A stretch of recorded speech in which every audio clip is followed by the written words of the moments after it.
നമസ്കാരം. ദിവസേന ഉറക്കമുണർന്നാൽ ഒരു വിഷയമോ ഒരു ചിന്തയോ മസ്തിഷ്കത്തെ ഭരിക്കും. ഒരു വാക്കാവാം, ഒരു വരി ആകാം. ഇന്ന് രാവിലെ എണീറ്റ ഉടനെ ഒരു ഫോൺ വന്നു. കേരളത്തിലെ ഏറ്റവും ആദരണീയയായിട്ടുള്ള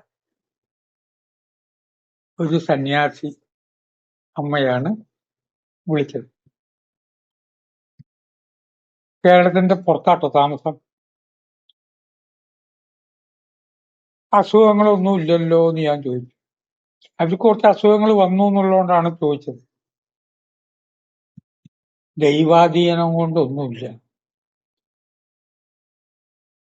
ഈശ്വരനെ അല്ലാതെ ആരെയാണ് ആശ്രയിക്കുക എന്നൊരു വരി പറഞ്ഞു. അപ്പൊ മുതൽക്ക് ഇത് സംസാരിക്കുന്ന വരെ എന്റെ മനസ്സിൽ ആശ്രയം എന്ന പദം വന്നു. എല്ലാവരും ആശ്രയിച്ചുകൊണ്ടിരിക്കുന്നു. ധന്യമീ ജീവിതം പറയുമ്പോൾ ശ്രോതാക്കള് ഒട്ടുമില്ലെങ്കിൽ ഇത് പറയൂ. ശ്രോതാക്കള് പൊതുവെ കുറവാണ്. പക്ഷെ ഒട്ടുമില്ലെങ്കിലോ പറയില്ല. ഞാൻ ശ്രോതാക്കളെ ആശ്രയിക്കുന്നു. ശ്രോതാക്കള് പല മാനസിക ടെൻഷന്റെ ഇടയിൽ കൂടെ ഫോൺ എടുത്തു. അതിൽ മാന്തി കൊണ്ടിരിക്കുമ്പോ PR നാഥന് കണ്ടു. എന്താ ഇയാള് പറഞ്ഞതെന്നുള്ളത് കേൾക്കാൻ ശ്രമിക്കുന്നതർത്ഥം തൽക്കാലം മനസ്സ് PR നാഥനെ ആശ്രയിക്കുന്നു. സകല ചരാചരങ്ങളും വേറൊന്നിനെ ആശ്രയിക്കുന്നു. അമ്മ മക്കളെ ആശ്രയിക്കുന്നു. അതെ, മക്കൾ ഉണ്ടായതുകൊണ്ടാണ് അമ്മയായത്. മക്കൾ അമ്മയെ ആശ്രയിക്കുന്നു. ഇപ്പൊ അച്ഛനും അമ്മയ്ക്കൊക്കെ വയസ്സായി. നാട്ടിൽ അവര് മാത്രമേ ഉള്ളൂ. വിദേശത്താണ് സാമ്പത്തിക കൊണ്ട്. എങ്കിലും മാനസികമായിട്ട് അച്ഛനമ്മമാരെ ആശ്രയിക്കുന്നു. ഏതൊരു വ്യക്തിയും ആശ്രയിക്കുന്നു.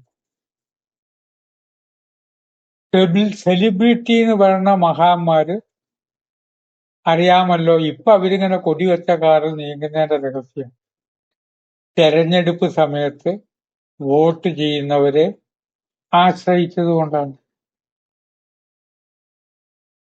ആശ്രയമാണ് ജീവിതം.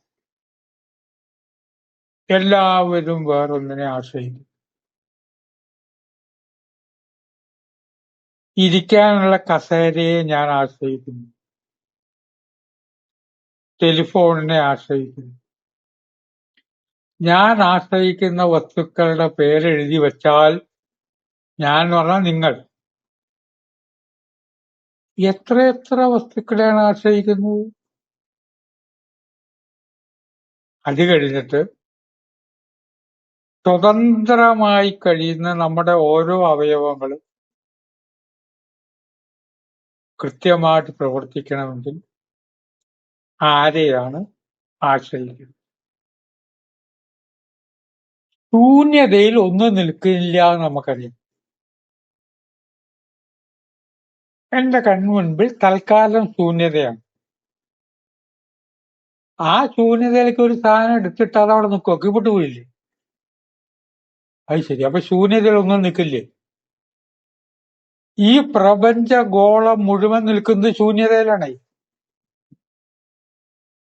നാം ഈ കാണുന്ന ലോകവും സമുദ്രവും ഉൾപ്പെടെയുള്ള ഭൂമി എന്ന ഗോളം, അതിന് കാലുകളുണ്ടോ നിൽക്കാൻ? തൂണ് കൊടുക്കുന്നുണ്ട്. അത് ശൂന്യതയിലാണ് നിൽക്കുന്നത്. കോടാനുകോടി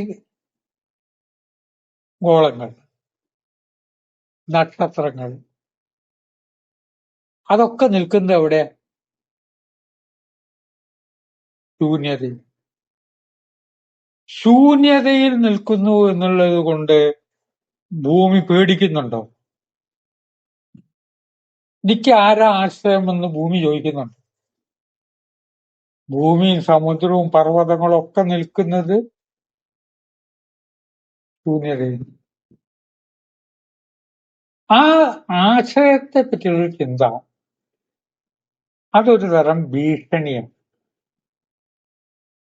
എന്തൊക്കെ പറഞ്ഞിരുന്നാലും ശരി, അയാളെ എനിക്ക് ആവശ്യം വരാനിടയുണ്ട്.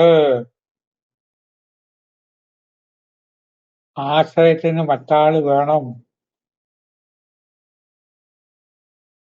1.5 കൊല്ലം കൂടിയേ ഉള്ളൂ ഈ പത്രാസൊക്കെ. അത് കഴിഞ്ഞാൽ തെരഞ്ഞെടുപ്പ് വരാൻ പോവാണ്. വോട്ട് ചോദിച്ച് അവരുടെ അടുത്തേക്ക് ചെല്ലണം. ആശ്രയബോധം. ഈ ഭീഷണി ഒന്നുമില്ലാത്ത ഒരു കഥാപാത്രമുണ്ട്. നിങ്ങൾ ഇതിനെപ്പറ്റി എന്ത് പറഞ്ഞാലും കുഴപ്പമില്ല. എന്നെ ഭീഷണിപ്പെടുത്താൻ ആരും ശ്രമിക്കണ്ട. ആര് പറഞ്ഞാലും ഞാൻ കേൾക്കില്ല. കാരണം ഉറച്ച നിലപാടാണ്. ഞാൻ ഇളക്കമില്ലാത്തവനാണ്. എന്നെ ഇളക്കാൻ നോക്കണ്ട. ഒരു ഭീഷണിയില്ലേ? ഇല്ല. എന്നെ നാട്ടുകാർ വിളിക്കുന്നത് വിഭീഷണൻ. കൊലകൊമ്പനാണ് ഏട്ടൻ. അധർമ്മമായുള്ള കാര്യം ചെയ്തു.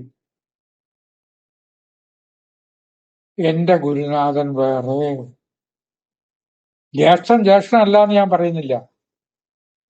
ചിലര് പറയില്ലേ, ഏട്ടനാണ് കാര്യമൊക്കെ ശരി തന്നെ, പക്ഷെ അധർമ്മമായ ഒരു കാര്യം ചെയ്താൽ ഞാൻ കൂട്ടു നിൽക്കില്ല എന്ന് പറയണ പോലെ ഞാൻ രാമനിൽ വിശ്വസിക്കുന്നു. ഒരു ഭീഷണി പിന്നെ എനിക്കില്ല. അറിയാമല്ലോ, വലിയൊരു മഹാനായ ഒരാള് അദ്ദേഹത്തിന്റെ അടുത്തേക്ക് പ്രവേശനമേ ഇല്ലാന്ന് വെക്കുക. അദ്ദേഹത്തെ നമ്മൾ കാണാൻ പോവാണ്. എവിടെ ചെന്നാലും ആള് മാറുന്ന പാസ് നമ്മുടെ പോക്കറ്റിൽ കിടക്കും.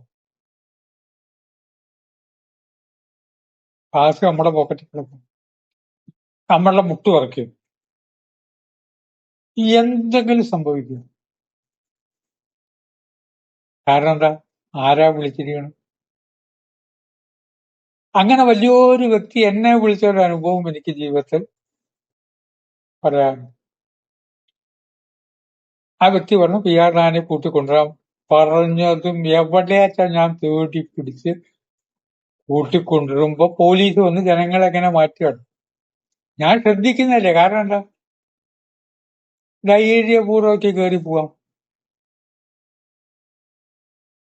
അവിടെ എത്താറാകുന്നതിന് മുമ്പ് ഒരാൾ പറയണം, ഞാൻ ഗുജറാത്തിലുള്ള ജഡ്ജിയാണെന്ന് എന്തോണം പറഞ്ഞു. ഒരു 50 സെക്കൻഡ് പറ്റില്ല. ആ സ്ഥലത്ത് എത്തുന്നവരെ ഒരു ഭീഷണിയും ഇല്ലാതിരിക്കാൻ കാരണം എന്താ? വിഭീഷണന് യാതൊരു ഭീഷണിയുമില്ല. 100% ദൈവവിശ്വാസികളായ വ്യക്തികൾക്ക് ഈ ആശയത്തിനെ നമ്മൾ റെസ്പെക്ട് ചെയ്യണം. ഭൗതിക ലോകത്ത് പലതിനെയും നമ്മൾ ആശ്രയിക്കുന്നു. ആ ആശ്രയിക്കുന്നതിനെ ബഹുമാനിക്കണം. കലാകാരന് അനുവാചകനെ ബഹുമാനിക്കണം. അനുവാചകൻ ഉണ്ടായതുകൊണ്ടാണല്ലോ കലാകാരനായത്. പക്ഷെ ഏറ്റവും അധികം ആശ്രയിക്കേണ്ട ആ വലിയ വ്യക്തി. പണ്ടൊരു VIP-യുടെ അസുഖം വന്നു. ഡോക്ടറെ കാണാൻ പോയി. ഒരു നായ എല്ലാരെയും വെട്ടിച്ചുകൊണ്ട് ആ മുറിക്കട് പോയി. എല്ലാരും അത്ഭുതപ്പെടും. നോക്കുമ്പോ എന്താ വെച്ചാൽ ഡോക്ടറുടെ നായ. ആ നായക്ക് പേടിക്കാനില്ല. നായ പോയിരിക്കണ യജമാനം പോയോടത്തിലേക്കാണ് നായ പോയിരുന്നത്. അപ്പൊ ഡോക്ടർ പറഞ്ഞു എന്റെ നായ തന്നെയാണ്, തൽക്കാലം നായയുടെ മാറ്റി നിർത്തി കാര്യങ്ങൾ. ആശ്രയത്തിൽ വലിയ പ്രാധാന്യമുണ്ട്. പലരും നമ്മെ ആശ്രയിക്കുന്നുണ്ട്, നാം പലരെയും ആശ്രയിക്കുന്നുണ്ട്. പക്ഷേ ഏറ്റവും വലുത് ഒരു ഭീഷണിയുമില്ലാതെ നമ്മളാക്കി മാറ്റിയിട്ടുള്ള വലിയ ശക്തിയെക്കുറിച്ച് ചിന്തിച്ച് വാക്കുകൾ സംഭരിക്കുന്നു.